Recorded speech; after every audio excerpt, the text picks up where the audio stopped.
Hello guys, এটি হচ্ছে কমলা লেবু আর কি। তো দেখো গাছটা কিন্তু 3 থেকে 4 ফুট হবে। তো এত পরিমাণে কমলা লেবু ধরেছে আর কি, আর সবগুলোই পেকে গেছে। তো দেখো এই হচ্ছে গাছের গোড়া আর এই আগা।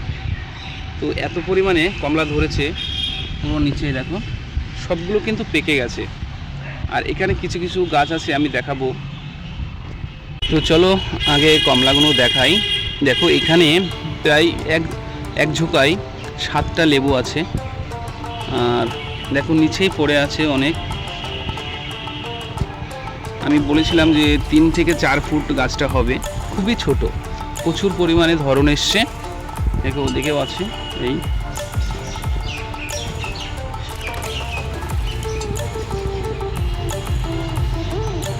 আর এবার চলো, তো এই কমলা লেবুর গাছের পাশেই আছে এই একটা গাছ।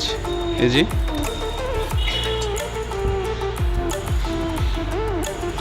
এই গাছটার নাম হচ্ছে দারচিনি বলে। তো আমি প্রথমে বিশ্বাস করছিলাম না।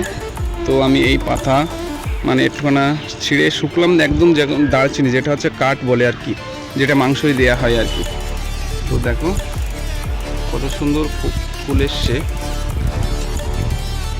আর এই পাশটায় আছে এই গাছটা হচ্ছে, দেখো এই গাছটার পাতাটা এত সেন্ট, যেটা আমরা মাংসই দিই আর কি।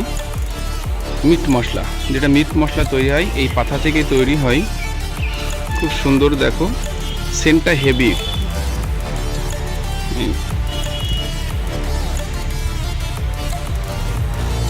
এই পাশটা আর একটা লেবু গাছ আছে।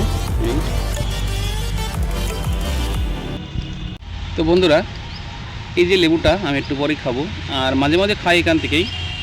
তো যতটা মিষ্টি এই কমলা লেবু হয় ততটা মিষ্টি না, হালকা একটু টক আছে। কেননা আমাদের দিকে অতটা মিষ্টি হয় না।